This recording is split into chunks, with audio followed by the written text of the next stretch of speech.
Hello mga ka-AJ, ngayon naman ang ulam natin ay miswa, tapos meron tayong maraming kanin, tapos itong miswa ay niluto siya sa sardinas, nilagyan ng sardinas, ayan siya.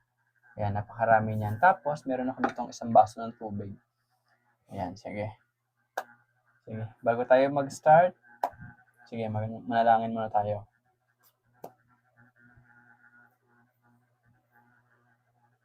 Ayan. Ayan, bale ito, natuyo na lang siya kasi mabilis talagang matuyo yung miswa. Mabilis talaga siyang maubusan ng sabaw. Yan, first bite para sa inyo.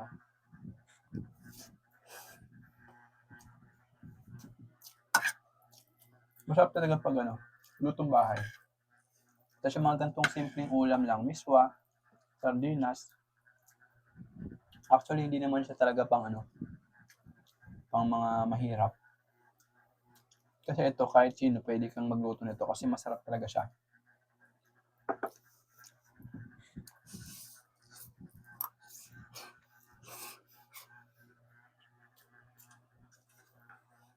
Haba ng miswa. Hindi siya naputol-putol, pero okay lang yun. Masarap talaga siya pag may sardinas kasi. Ayan.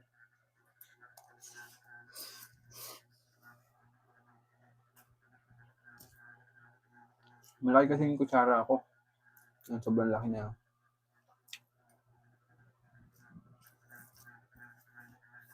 Ito guys.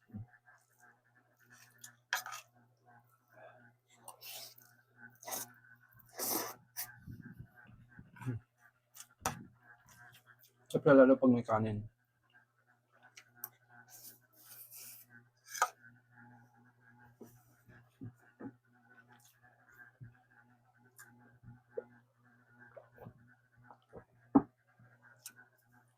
Pwede kayo mag-request kung anong gusto nyo yung ulamin kasunod. Luluto tayo niyan. Gagawa natin ng video. Sarap siya.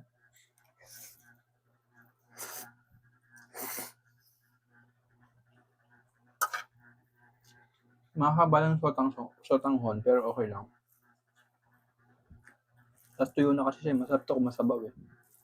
Bis ko siya matuyo nito, mga 30 minutes lang, natutuyo kagad siya. Pagka lumamig. Kasi sinisip-sip nung noodles yung yung sabaw. Kaya natutuyo siya.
Last bite.